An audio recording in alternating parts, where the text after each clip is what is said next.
Assalamualaikum warahmatullahi wabarakatuh. Salam sejahtera untuk kita semua.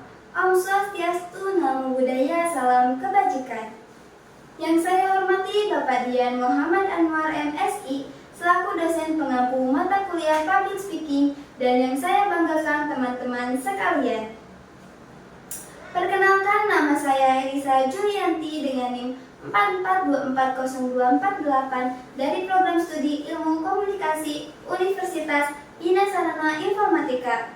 Pada kesempatan ini, izinkan saya menyampaikan pidato dengan tema Motivasi Semangat Belajar untuk Membangun Indonesia Emas 2045. Pertama-tama, marilah kita panjatkan puji dan syukur kehadirat Tuhan Yang Maha Esa, karena atas rahmat dan karunia-Nya kita masih diberikan kesehatan dan kesempatan untuk terus belajar, tumbuh, dan berkembang bersama.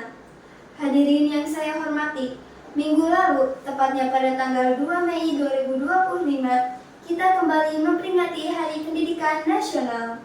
Sebuah momentum penting untuk merenungkan kembali sejauh mana kita sebagai pelajar, mahasiswa, dan generasi muda Indonesia memaknai pentingnya pendidikan. Tanggal ini dipilih bukan tanpa alasan, melainkan bertepatan dengan hari lahirnya Bapak Pendidikan kita, Ki Hajar Dewantara. Beliau pernah mengatakan, "Ingat sok sungtolodo, ing madya mangunkarso, tuturi handayani," yang artinya di depan memberi teladan, di tengah membangun semangat, dan di belakang memberi dorongan. Filosofi ini mengajarkan bahwa pendidikan bukan hanya soal isi buku, tapi juga soal karakter, teladan, dan semangat pantang menyerah. Pendidikan adalah jembatan menuju masa depan yang lebih cerah. Melalui pendidikan, kita bisa melampaui keterbatasan, memperbaiki nasib, dan membangun peradaban. Pendidikan bukan hanya soal akademik, tapi juga tentang membentuk karakter, menumbuhkan semangat, dan mempersiapkan generasi yang tangguh dan berdaya saing. Nelson Mandela pernah mengungkapkan bahwa pendidikan adalah senjata paling ampuh untuk mengubah dunia. Saudara-saudara sekalian, Indonesia Emas 2045 adalah visi besar kita untuk menjadikan negara Indonesia sebagai negara yang maju, berdaya saing tinggi, adil, makmur, dan sejahtera. Karena pada tahun itulah Indonesia akan merayakan 100 tahun kemerdekaannya. Namun, pertanyaannya, siapa yang akan mewujudkan cita-cita itu? Jawabannya adalah kita. Kita para pelajar, mahasiswa, dan generasi muda inilah yang akan menjadi motor penggerak perubahan. Tapi, bagaimana caranya? Bagaimana kita bisa menjadi bagian dari pembangunan itu jika semangat belajar saja belum tumbuh dalam diri kita? Jika rasa ingin tahu, rasa tanggung jawab, dan etos kerja kita masih rendah? Untuk itu, saya ingin mengajak kita semua untuk mengubah cara pandang kita terhadap belajar. Belajar bukan hanya soal kewajiban, tapi juga sebuah kesempatan emas untuk membangun diri. Belajar bukan hanya untuk mendapatkan nilai bagus, tapi juga untuk menjadi pribadi yang siap menghadapi tantangan masa depan. Dalam dunia yang terus berubah ini, kemampuan beradaptasi dan belajarlah yang sangat penting. Presiden pertama kita, Insinyur Soekarno, pernah berkata, "Berikan aku 1000 orang tua, niscaya akan kucabut Semeru dari akarnya. Berikan aku 10 pemuda, niscaya akan kuguncangkan dunia." Ucapan ini bukan sekedar kalimat indah, tapi sebuah pesan kuat bahwa pemuda punya potensi besar untuk mengubah arah bangsa. Namun, kekuatan itu tidak datang begitu saja. Ia tumbuh dari proses belajar, semangat berjuang, dan tekad yang kuat.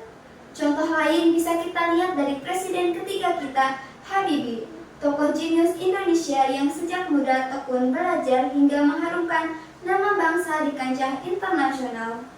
Semua pencapaiannya berakar pada semangat belajar yang tidak pernah padam, bahkan saat menghadapi keterbatasan.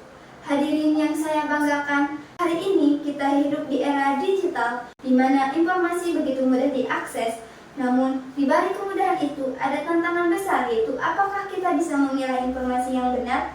Apakah kita bisa belajar dengan fokus di tengah gangguan sosial media? Jawabannya ada pada diri kita sendiri. belajar harus datang dari dalam diri, bukan karena disuruh dosen, bukan karena takut gagal, tapi karena kita sadar. Itulah yang akan menjadi bekal kita menghadapi era ini.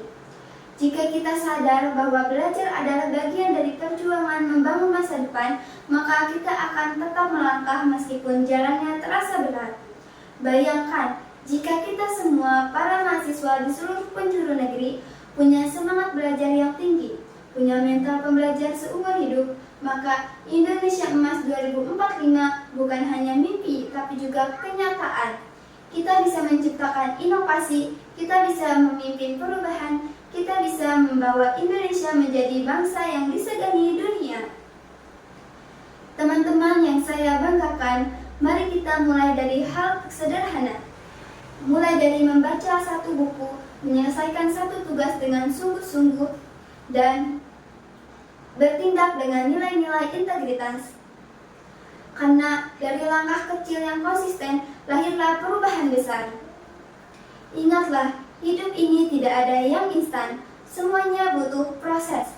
Tapi dengan semangat yang menyala dan tekad yang kuat, tidak ada yang tidak mungkin. Bahkan Ki Hajar Dewantara, Soekarno, dan Habibie pun pernah gagal, tapi mereka tidak pernah berhenti untuk terus belajar. Sebagai penutup di akhir pidato ini, mari kita teruskan semangat para tokoh bangsa. Jangan pernah letih untuk belajar, jangan pernah lelah untuk mendidik, dan jangan pernah ragu untuk bermimpi. Karena selama kita masih percaya pada kekuatan ilmu, selama kita masih berjuang untuk keadilan dalam pendidikan, maka masa depan Indonesia akan tetap terang dan penuh harapan. Dirgahayu pendidikan nasional, merdeka belajar, merdeka bermimpi, jayalah pendidikan Indonesia. Demikian pidato yang dapat saya sampaikan. Apabila ada kekurangan dalam penyampaian, saya mohon maaf yang sebesar-besarnya. Semoga pidato ini bisa menginspirasi kita semua untuk terus belajar dan